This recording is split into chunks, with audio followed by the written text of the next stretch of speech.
Hello everyone. So এখন বাজে ঘড়িতে 11টা, ওই দেখো পেছনে ঘড়ি দেখা যাচ্ছে।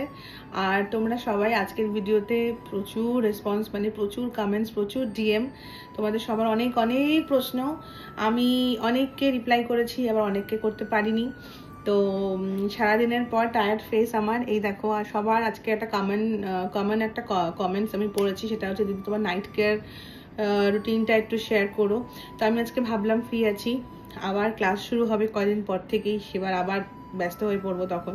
তো এখন একটু ফ্রি আছি, তো আমি ভাবলাম ওয়াই নট আজকেই, যখন আমি ফ্রেশ আপ হবো তারপরে যা যা করি তোমাদের সঙ্গে সেইটা ভিডিও করে আমি শেয়ার করবো। তো এই মাত্র একটু আগে বাড়িতে ফিরেছি, আর দেখতে পাচ্ছ এখন বাইরের ড্রেসেই আছি। তো এখন ফ্রেশন আপ হবো, আর তারপরে কি করছি, কি ইউজ করছি সবটা তোমাদের সঙ্গে শেয়ার করব।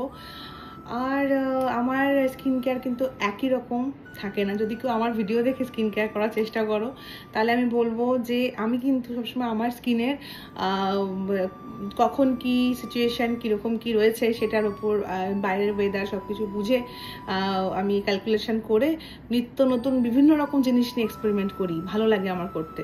তো সবার তো সেটা না, সবাই কিন্তু সেম টু সেম ম্যাচ করতে যেও না। তাই জন্য আমি আগেই বলে দিলাম, তোমরা দেখতে চেয়েছো বলে ভিডিওটা বানাচ্ছি, তোমরা দেখতে চাও আমি কি করি, তাই জন্য বানাচ্ছি। বাট কখনোই বলবো না আমার মতন তোমরা সেম স্কিন কেয়ার করো। তোমাদের স্কিন অনুযায়ী তোমাদেরকে ডিফারেন্ট ফলো করতে হবে।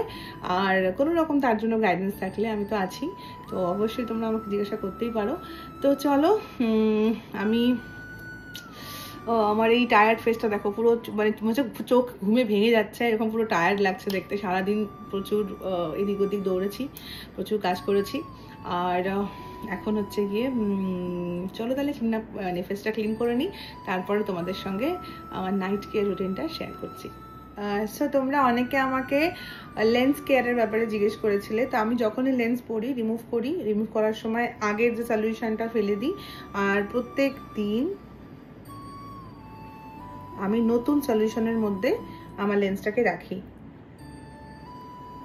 যখনই আমি লেন্স খুলি, আগে সলিউশনটাকে ফেলে দিই, তারপর নতুন সলিউশনের মধ্যে লেন্সটাকে রাখি। এভাবে লেন্স রাখলে কিন্তু লেন্সটা হাইজেনিক থাকে, আর তুমি ভালোভাবে পড়তে পারবে, কোনো ইরিটেশন হবে না বা কোনো রকম সমস্যা হবে না লেন্সের থেকে। তো লেন্স ভীষণ ইম্পর্টেন্ট, চোখের ব্যাপার, ইনফেকশন হওয়ার খুব চান্সেস থাকে, তাই জন্য খুব ভালোভাবে লেন্সকে টেক কেয়ার করা উচিত, ঠিক আছে? সো লেন্স রিমুভ করে এইভাবে আমি সলিউশনের মধ্যে লেন্সটাকে ভালো করে রেখে দিই।